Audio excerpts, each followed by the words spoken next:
Ürəyimiz böyüdü, evlərimiz balaca. Gecə tezi əcəl bizi tapacaq. Biz nə yatdıq ki, nə yuxu görək. Çalışdıq ki, hörmət qazanaq, bir də çörək.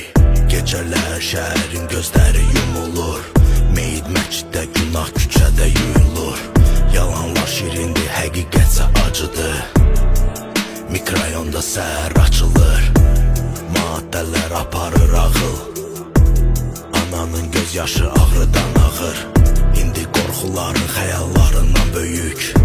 Sağlığında oldu dost cininə yük. Qumarda udan, həyatda uduzar. Evin yolunu itirmişik, düşmüşük uzaq. Pəncərəmdən göz eləyir ulduzlar.